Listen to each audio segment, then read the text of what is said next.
The Lakers are signing Tristan Thompson and Shaquille Harrison for the rest of the season. Let's discuss what they can bring to the team. Tristan Thompson makes some sense for the Lakers.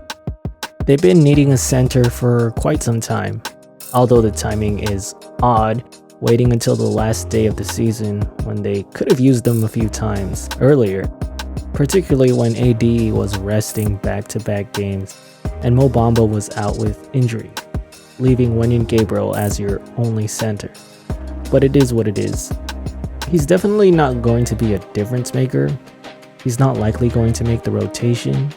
He's just there to fill a roster spot and play in case of emergency. But he does have some skills. Mainly, he's a big body that can get some rebounds.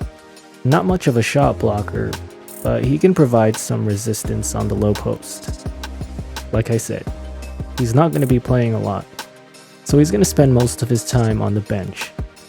So his biggest value is probably going to be as a vocal leader and someone that can be a veteran presence to some of these younger players. He is a champion. He won with Lebron in Cleveland, so he can provide some insight for some of these younger players. He won with LeBron in Cleveland, and that relationship with LeBron probably helped him get signed over some of these other free agent centers. So the Lakers actually only had one roster spot. So in order to sign another player, they had to waive Davon Reed, which is unfortunate because we never really got a chance to see what he could do. He didn't get much playing time, but it's understandable why they chose to do this. The Lakers' lead guards have some injury issues. Dennis Schroeder missed the last few games with some Achilles soreness. We're not sure the extent of that. Hopefully he doesn't miss any playoff games. D'Angelo Russell has some foot soreness as well that he says will probably be something he'll need to manage the rest of the season. So they need an extra backup just in case these guys need to miss some time. Davon Reed is a guard, but not really one that can lead the offense. More of an off-ball player, which is probably why they brought in Shaquille Harrison. Again, don't expect him to get a lot of minutes or make much of a difference, but he does have some skills. He most recently played for the Blazers, averaging 8.8 points, 4.4 rebounds, 6 assists, and 2.2 steals in 24 minutes.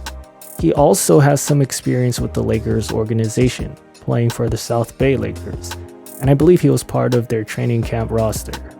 So he's familiar with some of these guys. He's a former G League Defensive Player of the Year, so he provides something on that end as well. These last few signings won't make much of a difference to the Lakers team. Their rotations seem to be set. These players are pretty much just to round out the end of the bench, use their remaining roster spots, and have additional bodies in case some of their other guys can't play. But I am glad that they decided to add these guys. I was a little scared that they were just going to leave the roster spot open. I'm glad they didn't because there's no real advantage to just having an open roster spot this late in the season. So this is it. This is the roster for the season. They can't sign anybody else. They can't trade anyone. So these are our guys. And it's looking pretty good. These are the guys that we're going to have to roll with till the end of the season. Hopefully they can take us to the finish line.